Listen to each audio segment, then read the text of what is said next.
I'm David Griffin. It's the 14th of August 2018. I'm here at Darley Abbey Cricket Club and I'm talking to Paul Rowe. Paul, thanks ever so much for joining us.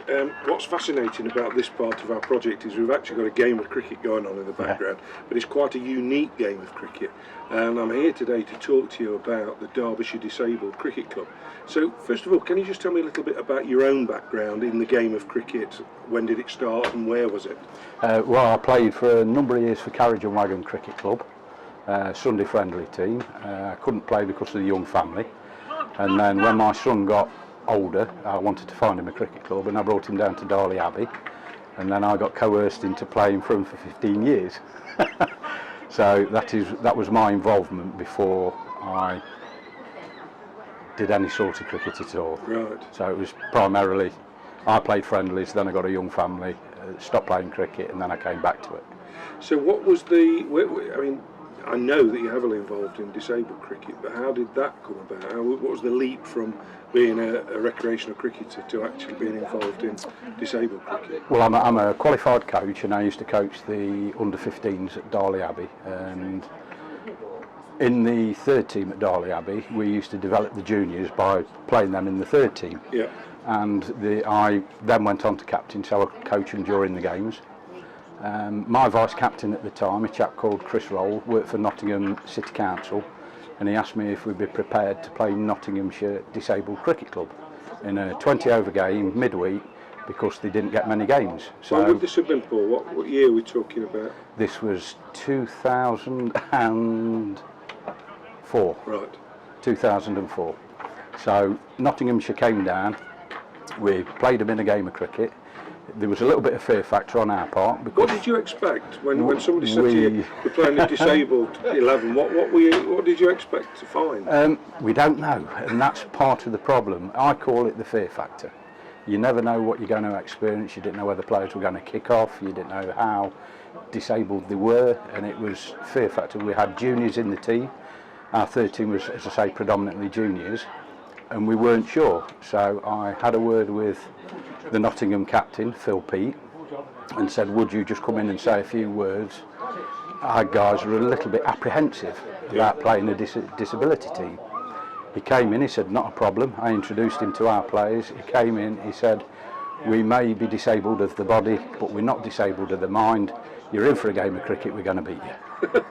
Our guys then went, no you're not, and we had a game of cricket and we beat them off the last ball by 1 run.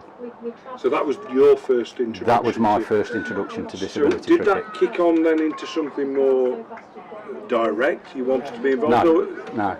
The following year they asked if we could play them again. So we played them again in the 20 over game, which they thoroughly beat us quite easily. And they asked us if we'd like to take them on in Nottingham in a 40 over game. So we played them in a 40 over game. And in the bar afterwards, just talking to him, I said, why haven't Derbyshire got a team? And they said, because nobody's bothered to do it. So I said, right, I'm going to do it in a moment of madness. So I approached Mick Glenn at the cricket board and said, I'd like to set a disability team up. And we organised the meeting down here, 27th of November 2005. And that was when our club was formed. And what would a disabled cricketer do for cricket prior to that? I mean, obviously there's much more to talk about, but how would a disabled cricketer get involved in playing the game prior to that? The only outlet for them, if they were in the schools, then they'd have provided cricket within the schools, in the school environment. If they didn't know about disability cricket, which I played cricket for years, I never knew. I still talk to people who have been cricketers 30, 40 years, still don't know that Derbyshire have got a disabled team. Right. So the awareness isn't out there. It's all about awareness with disability. They would have to have gone to a mainstream cricket and just played at a local cricket club, and if they got a chance, they were good enough, they got a game. Right. So if we go back to that, 27th of November, did you say? 27th of November 2005. So that's the formation, and I guess that's the easy bit, actually forming the club. So what were the challenges from there on? Oh dear. What was your involvement in that? Well, I immediately became chairman. We allotted a parent as secretary. Phil Lucas more or less got press ganged into being captain because he was the only player that had ever played cricket before in his life, and he became treasurer. So we had the basis of a club. We did say that what we needed was, we need three things for cricket. You need a venue, you need a coach or a manager, then you need the players. Get the first two in place and then you can attract players. Do it any other way round, if you've got the players and the venue but you haven't got anybody to organise it, you ain't got a team.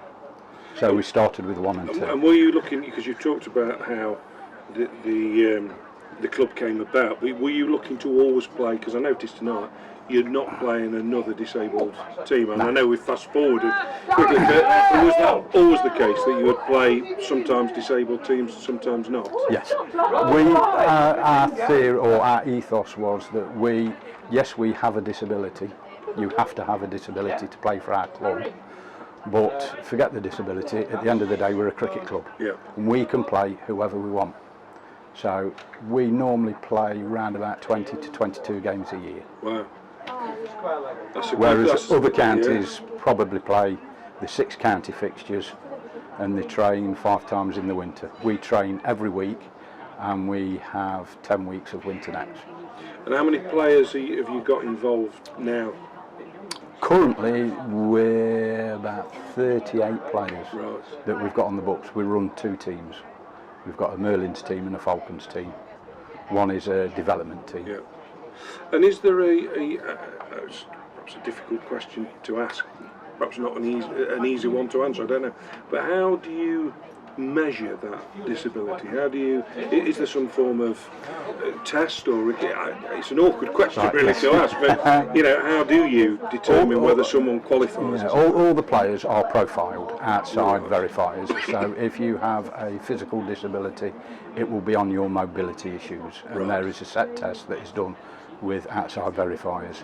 If you have a learning disability, it is a paper trail, so you have to be claiming some sort of benefit or in assisted living. There's 6 criteria and you probably have to meet 2 out of the 6 or 3 out of the 6, I'm not quite sure, but all the paperwork is sent off to a verifier and then it comes back to us to say yes, that player is eligible. Right. And how successful has Derbyshire disabled cricket been?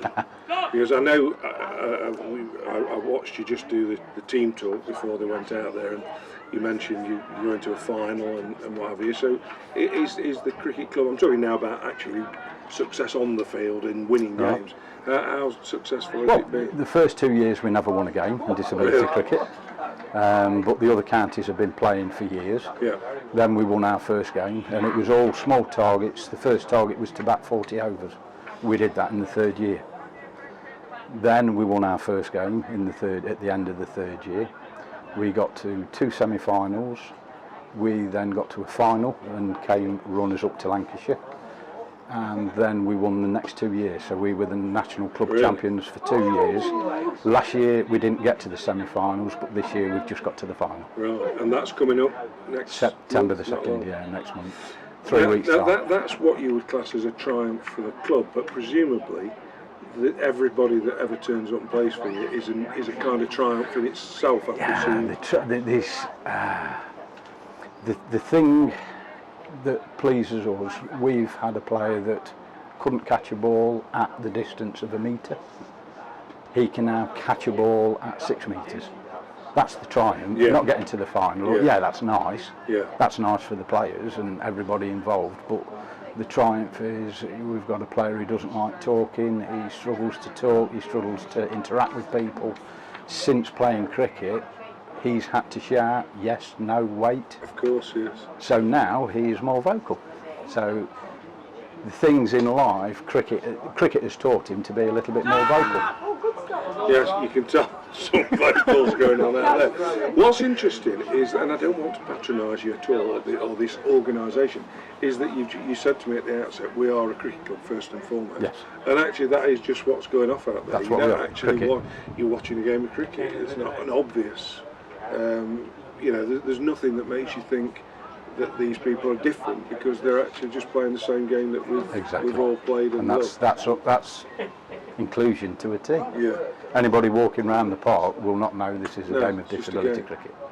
And where does disabled cricket go? I mean, it's clearly there's a success story here Derbyshire, but presumably it's run largely by volunteers or all totally right. volunteers. So where can disabled cricket go to attract even larger numbers? Do you see it growing? It's I think it's on the up. It's all got to come from above. They're the people. Everybody watches England. They've just been watching England versus India. Yeah. Fantastic time at the minute. Why not do a piece on disability cricket? Is there international cricket at Yes. There is, right. We have currently one player that plays in the international setup, and he is playing Premiership cricket in Derbyshire at the minute. Really? Yes. Because we saw how women's cricket has just exploded, hasn't it, Yeah. in terms of popularity by giving it exposure. And I Part, suppose part of same the problem applies. with disability, yes, you've got men's cricket, yes, you've got junior cricket, yes, you've got women's cricket, but we're pulling from a smaller pool. Yes. There's less people with a disability than there is women. Yes. There's less people with a disability than there is men. So we are pulling from a smaller pool, so we will never ever get as many players as any other Yeah. form of sport, really. So it's a smaller pool to pick from. I notice a lot of people here, which you go to some, and I know league cricket and cricket generally, recreational cricket, is popular, but here we are on a Tuesday night in the middle of August, and there's quite a lot of people here. So are these supporters, or these members of families, and how crucial are they to the I don't know any of them. These are parents, carers, the people connected to Darley Abbey. We've always tried to do other things. A lot of it is about life skills as well. Yes. We've done the ghost walks in Derby. We did Skittles evening. We did a walk at just as a team building thing. We went to Kedliston Hall and did a 2.5 mile walk with the Rangers. And although it's August, I heard a lady talking about the Christmas dinner. What we also do, we have a presentation evening. Right.